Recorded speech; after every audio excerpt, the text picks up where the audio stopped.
Hello my friends, let's go straight to the military map because we have some awesome news. As you might see, again blue territory near Kupiansk is expanded. It means that Ukraine was capable to get rid of the Russian forces in Moskovka. Also Sobolivka is confirmed to be under Ukrainian control. We can go to this place and check out. It's been confirmed that Ukraine started the small counterattack here from the north. And there was even Ukrainian pickup spotted, so Russians are not presented close to Sobolivka and Moskovka. This is the gray, entirely the gray area. Because before everything here was red, and Russians even reported that they were fighting in Kupiansk itself, which is not true.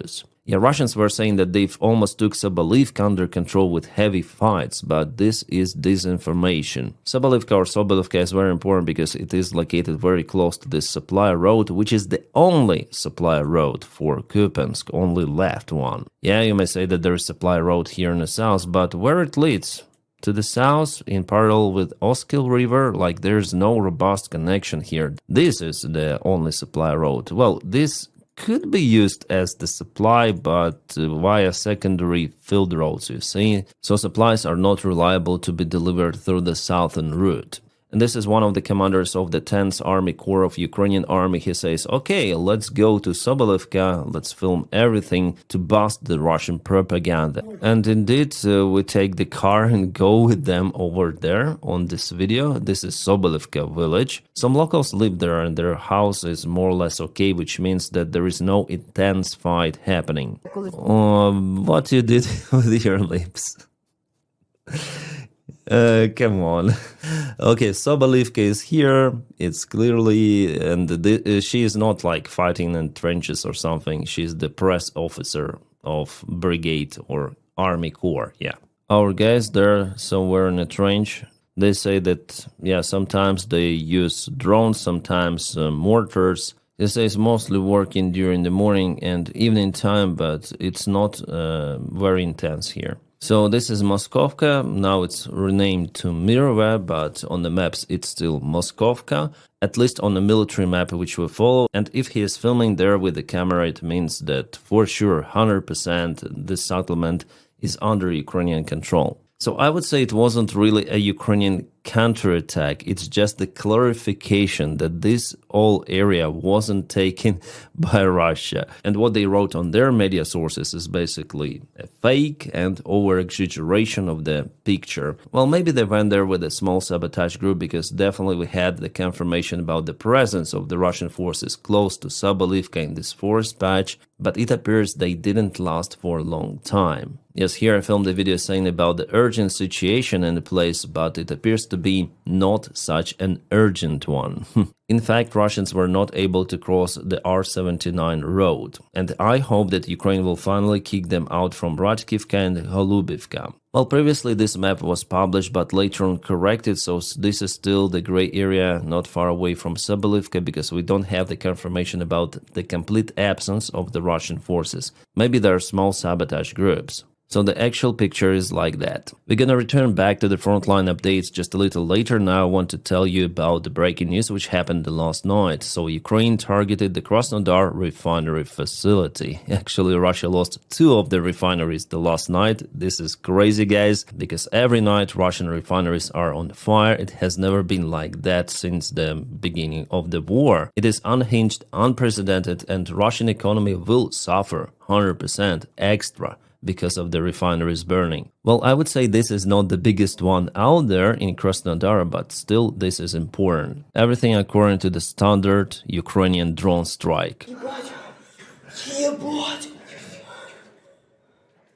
And this is Syzran, also Russian oil refinery, as you may see over there. It is on fire. Locals were shocked, as you may see. It seems like special military operation really goes according to plan. It seems like in Krasnodar, after all, refinery was bigger and fire there continues even now.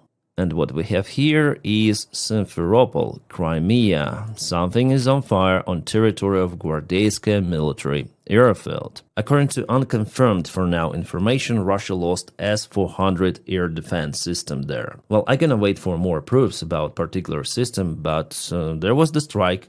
100%. Well, the last night, Russia also struck Ukraine with cruise missiles, drones, and ballistics. For example, Dnipro and Zaporizhia were hit very hard and there were life losses reported, unfortunately. Russia restarted its massive attacks on Ukraine, mostly civilian infrastructure. Well, breaking news, while I am filming this video, the information came from Lviv that Andriy Parubiy, a member of parliament of Ukraine, was unalived by unknown shooter. Actually, he was one of the leaders of Ukrainian Maidan revolution back in 2014 and later on was the head of the Ukrainian parliament. And we have this video. This is Andriy Parubiy going somewhere without any security, and this guy just attacked him with some of the gun. Sorry for watermarks. The attacker was riding some sort of the electrical scooter or electrical bicycle. A hitman was wearing a delivery guy wear. I guess I cannot show you the full video of the act itself, but what can I say, that there were 8 of the shots, so all of the magazine of the pistol was emptied by the hitman. Well, according to the latest information from police, they say that they found a trace of this attacker. I hope they'll find him, because it is not the first time happening. For example, several months ago, there was the attack attempt on Sternenko. This woman tried to unalive the biggest drone volunteer in Ukraine with the help of the pistol too. And she is Ukrainian. She got just brainwashed by Russian FSB. They sent her a tool itself and said her how to perform the task, but she performed the task miserably, hitting Sternenko only in the hip. After a few weeks in hospital, Sternenko was released and he is still recording videos on his popular YouTube channel where he says about Ukraine and where he collects funds for drones. And this lady was caught at the place by one of the agents of SBU. She's been prosecuted and now in jail. So what I want to say, that FSB is looking for Ukrainian activists, Ukrainian volunteers, Ukrainian politicians who do something good for Ukraine. And Parubiy, who was the commandant of the revolution Maidan in 2014, also played his role at some point. And of course, Russia tries to disturb Ukrainian society and political life. Well, in this case, I really support Sternenko's idea that the short guns should be legalized, like pistols for Ukrainians to defend themselves, because you never know. Russians might follow everyone out there, especially volunteers, influencers, members of parliament. Yeah. Unfortunately, Russia has their agents and they are capable to brainwash people. Ukraine, by the way, also used the same tactics in Russia. Remember how Russians burned down military conscription services, some bank offices, and so on. Also, you might recall Russian generals, scooters, cars, which kaboom sometimes. Yeah, it's the disturbance of the system, and Russia does the same because it is war. It's not a special military operation. No. Yeah, this is the photo of hitman without any sort of the watermarks. Looks like electrical bicycle. Yeah, 100%. Interesting, United States of America sells Patriot air defense systems to Denmark. Despite recent confrontation between two countries around Greenland, but this deal is still working. According to source, Denmark wants to purchase 6 of the Patriot systems for the price of $8.5 billion and send them later on to Ukraine. Maybe partially, maybe not, we'll see. I wonder how many months this deal might take, but the news are fantastic, obviously. And Denmark really helps a lot, you know, despite its location, it's kind of remote from Ukraine. However, Denmark has a strategic location and Russia potentially may reach it via Baltic Sea. Denmark officials understand that it is better to protect Ukraine right now until it is too late. So Denmark, thank you so much. You're just awesome. And Trump should have agreed on this deal a long time ago during the first months of his presidency. Then Zelensky asked him to purchase 10 of the Patriot systems. Yeah, but no, Trump was waiting for all of those strikes on Kyiv, on Ukraine, and for Melania to tell him, oh, you know, you speak with Putin, but Putin attacks after it Kyiv and other cities. Well, it's better late than never, but Ukraine suffers a lot because of the Trump's incompetency. Different sources report that not just Denmark is in this deal, could be other European countries, which is awesome, because 8.5 billion is a huge sum for a single country. Maybe it's better to share it, right? Oh, this is trending on Twitter now. People say that Trump could have left us. Why is it so? Well, because there was no public appearance of Donny for 3 recent days. The last time he was seen by cameras was during his embarrassment meeting with his White House officials and Witkoff, who praised him to be a Nobel Prize nominee. Plus, all of the public meetings were cancelled for the few next days. Well, for sure, Donny has some sort of the sickness connected to his blood circulation and could be his kidneys because the swollen legs, it's not good. So everything might happen in his age, especially right now that there is extra stress on his job. He is forced to sleep less because he is damn busy, and he is also under stress, especially with Epstein files and Ukrainian situation. Journalists ask him about that all the time. J.D. Vance recently confirmed that Donald Trump sleeps less than they are because he is a very busy person and he works really hard, and all of that obviously influences health. And at this age, it could be crucial. Well, still there are some Trump tweets on Truth Social, but you never know who writes those. Especially it is evident that he just says the text and his secretary types it to Truth Social. It was filmed on cameras before, it is open information. He's not typing himself, no, he just says. And about tariffs, people say that it's too complicated language for Trump. So I will not speculate about this idea, just want to say that probability of idea, which is now spreading around Twitter, is huge. Not right now, but maybe in the future it might happen with Trump because definitely he has health issues. Well, if Donald Trump somehow flatlines for Ukraine, it wouldn't matter a lot because J.D. Vance is nothing better than him. I would say it could be even worse. But for MAGA cult in United States of America, it would matter a lot because they created cult around Donald Trump. And there is the question whether they survive without their leader Donny, their god. What the hell? Why do people write like that without any sort of the evidence? The only thing that it's unusual for Donald Trump not to appear openly to media for such a long time period. Oh no, stop it. I know that many people wait for this, but I think it's too much. There is the freaking dedicated account to that with many of the followers. What? Senior American official to Axios. Trump is perfectly fine. This morning he will go out to play golf. What else can he do?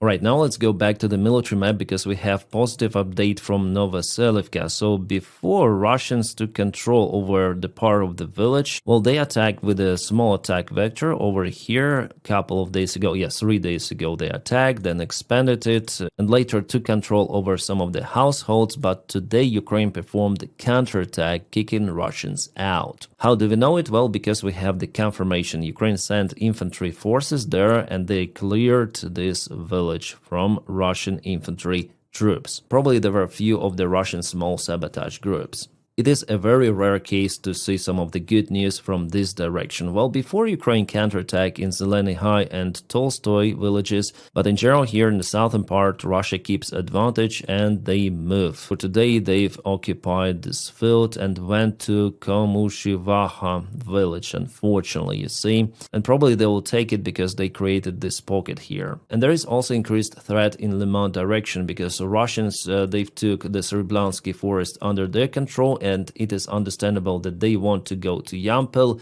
to Dibrova, and further to Liman, or maybe directly to Liman.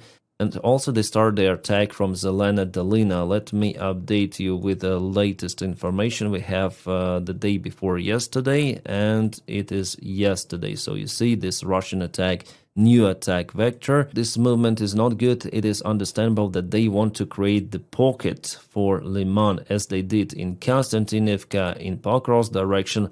Well, here Ukraine actually counterattacks, try to do it in Mirolubivka, for example, but Russians also send some extra reinforcements. They try to take initiative. The fights are happening not far away from Mirolubivka. We also have the confirmation about it. Jack confirmed and presence of Ukrainian infantry. Some of the Russian troops were caputed there. Zaporizhia direction, Stepnogorsk and Kamensk, everything is standard, no movement of the Russian army for the last few days. Guys, as you probably know, because of the technical malfunction, Ukraine lost one of the Mirage jets not long time ago. So now France is looking to supply the replacement. Ukraine will obtain one more jet very soon. The Telegraph says that Trump in talks to deploy private army to Ukraine. So not regular army forces, but private armies. Here they say about the steps. Demilitarized buffer zone, 20 kilometers either side, front line. It's not possible. First of all, you cannot control such long front line. Second, as Zelensky already mentioned yesterday, some sort of the demilitarized buffer zone mainly exists already. For now, it is roughly 20 kilometers, but could be expanded to 40 kilometers because it is called not demilitarized zone, but the death zone or kill zone. Because everything at so-called front line is being targeted by FPV drones. Yes, the war has changed. There is no more need for demilitarized zones because of the long-range tools which either country has. Long-range missiles, Shahids, Lancets, Flamingo missiles, and so on. So the sense of demilitarized zone is basically absent. And it de facto already exists, just some of the sabotage groups are capable to operate there. Highly likely, they say, Ukrainian soldiers' first line of defense against future Russian invasion. Highly likely United States to provide intelligence to Ukraine and to peacekeeping mission. Peacekeeping mission, what is that? Europe still doesn't want to send any sort of the forces to Ukraine. They say only after ceasefire. But why in this case Putin should agree on ceasefire if there will be military forces deployed? So I don't honestly see the logic here. About intelligence information, Ukraine receives it. Even nowadays, there was an attempt to cut it, yeah, but now Ukraine gets it. In negotiation, NATO or United States to be given command of peacekeeping mission. So Russia will never agree on NATO peacekeeping mission or United States peacekeeping mission in Ukraine. So they will just continue war. They will never agree on any sort of the ceasefire. Basically talks about nothing, as they were nothing about meeting between Zelensky and Putin. Oh my god, Tulsi Gabbard blindsided CIA over revoking clearance of undercover officer. So basically she exposed the identity of CIA agent in Russia who was working there for almost 20 years. Actually, guys, exposing the CIA agent's identity is the hardest crime, one of those, in United States and should be punished. But do you really believe that Tulsi Gabbard will be punished? I don't think so. This stupid really posted the number of the agents or employees of CIA who will no longer have the access to the secret information.